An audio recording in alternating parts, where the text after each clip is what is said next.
विमल, पोलो, जोमा केसरी, हर पल मनाओ केसरी त्योहार। सही बात तो यह है कि आपने देर कर दी। हर कोई यह मान रहा है भैया देखिए सेकंड फेज के नॉमिनेशन के वापस लेने की तारीख खत्म हो गई, ठीक है, वोटिंग नजदीक आ गई पहले राउंड की। आज जाके आपने अनाउंस किया कि जी ठीक है, आप तेजस्वी यादव को प्रेशर में, क्योंकि सारे सहयोगी कह रहे थे अनाउंस करो, आपको करना पड़ा। और उसमें भी देखिए सिर्फ तेजस्वी यादव की फोटो, राहुल गांधी की फोटो ही नहीं है वहां पर। मान लीजिए ना अभी भी महागठबंधन में तनाव बना हुआ है। अरे दुल्हा तेजस्वी यादव को आज बनाए हम लोग, तो क्या चाह रहे हैं कि वहां और दुल्हे का चेहरा लगा दें क्या? आज तेजस्वी यादव बिहार के लिए सीएम का चेहरा बने हैं। हम सब बधाई देते हैं उनको कि 14 तारीख के बाद वो शपथ लेंगे और बिहार के नौजवानों के जो चेहरे हैं, नौजवानों में जो मुरझाया हुआ चेहरा है, बेरोजगार नौजवान जो परेशान है, पटना जो प्रदर्शनकारियों की राजधानी बनी हुई है, कभी शिक्षकों का प्रदर्शन, कभी बेरोजगार नौजवानों का प्रदर्शन, इस सबसे पटना मुक्त होगा और बिहार प्रदर्शन करेगा देश के सभी विकास के मानकों पर जो अभी सबसे नीचे के पौधान पर है। हर्षवर्धन जी ने एक दो बात कही, बड़ी अच्छी लगी उनकी बात मुझे। आपको इनकी बात अच्छी लगती नहीं है, लेकिन आज अच्छी लगी, पूछिए क्यों। पहली बात इन्होंने कही कि बीजेपी और जेडीयू, भाई कांग्रेस जो है उनके चेहरे और ऊपर नीचे हो रही है कि पहले हम कुछ कहते थे, अब कुछ कहते थे, हमने तो स्पष्ट कर दिया। लेकिन बीजेपी और जेडीयू के लोग आपस में ही क्या कह रहे हैं ये समझ नहीं आ रही है। ये तो हर्षवर्धन जी को भी नहीं समझ में आ रहा है कि नेतृत्व में मुख्यमंत्री लड़ेंगे नीतीश जी के, मुख्यमंत्री बनाएंगे पर्ची वाला या बोली वाला। एक नया टेंडर खुलवा दिया इन्होंने कि अब टेंडर से होगा वहां मुख्यमंत्री का चुनाव। हम तो अभी अरे नहीं कहा इन्होंने कि मुख्य सीएम नीतीश जी से बोली लगवाई जाएगी कि मान लिया पर्ची वाला नहीं निकलेगा, ये इन्होंने कह दिया जो मध्य प्रदेश और बाकी राज्यों में निकला। मैंने भाजपा का भी नहीं चलेगा, ये इन्होंने स्वीकारा। नाम ले रहे हैं, मैं वही आप ही की बात कर रहा हूं कि भाजपा का पूर्ण रूपेण नहीं चलेगा। हालांकि वैसा होना नहीं है, 14 को समाप्ति है। दूसरी बात इन्होंने विरोधाभास एक व्यक्त किया, एक बात से सहमत हूं इनके कि इन्होंने कहा कि 20 सालों में पानी गंगा में बहुत बहा, भ्रष्टाचार का भी पानी बहा, पुल पुलिया टूटने का भी पानी बहा, कैग का भी पानी बहा और अब नीतीश कुमार थके हुए हैं, अब संभव नहीं है, इस बार उनसे अब कुछ होने वाला नहीं है। जनता बदलाव चाहती है, ये अप्रत्यक्ष तौर पे उनकी यही बात है। मैं कहता हूं बदलाव जनता चाहती है, फिर मुख्यमंत्री तो हमारे तेजस्वी भैया ही होंगे, इसमें भी कोई दिक्कत है? दिक्कत यह है कि आपको बड़ी देर से समझ आया ये। नहीं, आप सुन लीजिए। अभी तक ये लोग कहते थे चेहरा नहीं बताते हो, चेहरा क्यों छुपाते हो।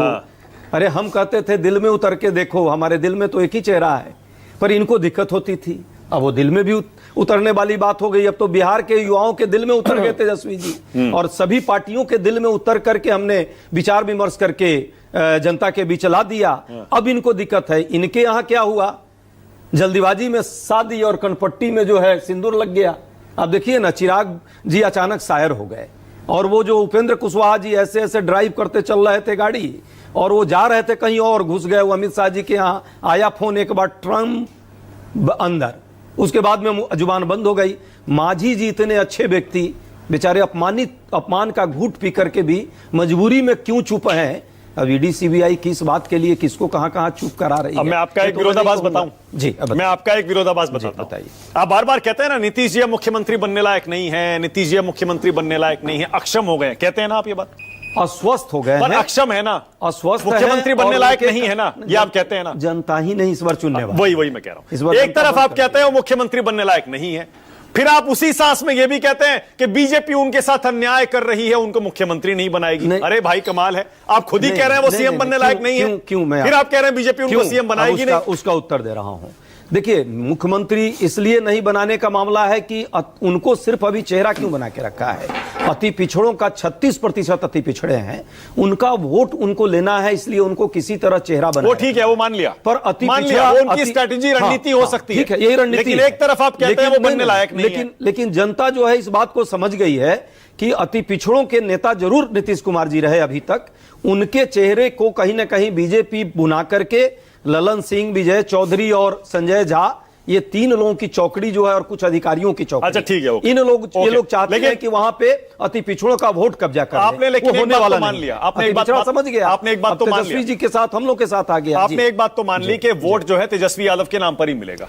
इसीलिए तेजस्वी का फोटो लगा हुआ था प्रेस कॉन्फ्रेंस में, वो आज पीछे बड़ा आज बड़ा, हमारे और दुल्हा राहुल है गांधी भाई। का नहीं है। नहीं, आज हमारे वो दुल्हा है, आज हमारे मुख्यमंत्री के उम्मीदवार है, तो वहां इसमें कंफ्यूजन कहां है? हमने उस चेहरे को आज ही उस मुख्यमंत्री के पद के लिए प्रोजेक्ट किया, वैसे भी हमारे वो नेता थे, ओके, आरपी सिंह सबसे जी। बड़े दल के नेता आरपी थे, सिंह, इसलिए उसमें कोई दिक्कत नहीं। बस सिर्फ 10 सेकंड दे लीजिए। दीजिए। एक कद्दू और लड्डू उड्डू वाला बात कर रहे हैं। हाँ।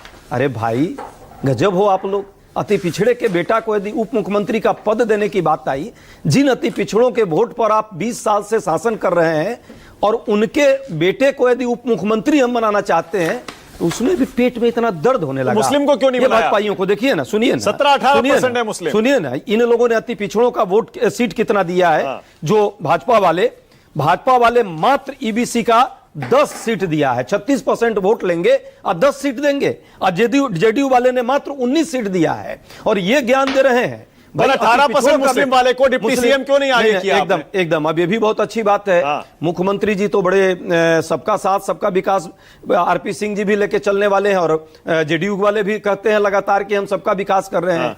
आज तक क्यों नहीं मुख्यमंत्री का, छोड़िए भाजपा वाले ने तो 1 सीट तक नहीं दिया है अभी तक, घोषणा करे मुस्लिम को। दूसरा जेडीयू वाले मात्र 4 सीट दिया इस बार। ओके, आरपी सिंह जी आपकी बारी है। आरपी सिंह जी इन लोगों को बोलिए। भी करना चाहिए, और हमारे यहां खुला मंच है, हम जिसकी जितनी भागीदारी उसको उतनी हिस्सेदारी, ठीक है। उसी हिसाब से आने वाले समय में उप मुख्यमंत्री का भी, मंत्रियों का भी, और समाज के हर वर्ग का सशक्तिकरण हो, उसके लिए भी हम आगे काम ठीक है, करेंगे। ओके। हम उसमें कोई अब आरपी सिंह जी अन्याय नहीं करेंगे, न्याय की लड़ाई है। आइए आरपी सिंह जी, लोकतंत्र की मजबूत आरपी करने सिंह के जी लिए। आप पीछे रह गए, इंडिया गठबंधन आगे निकल गया, मुख्यमंत्री का चेहरा सामने रख दिया। आरपी सिंह जी।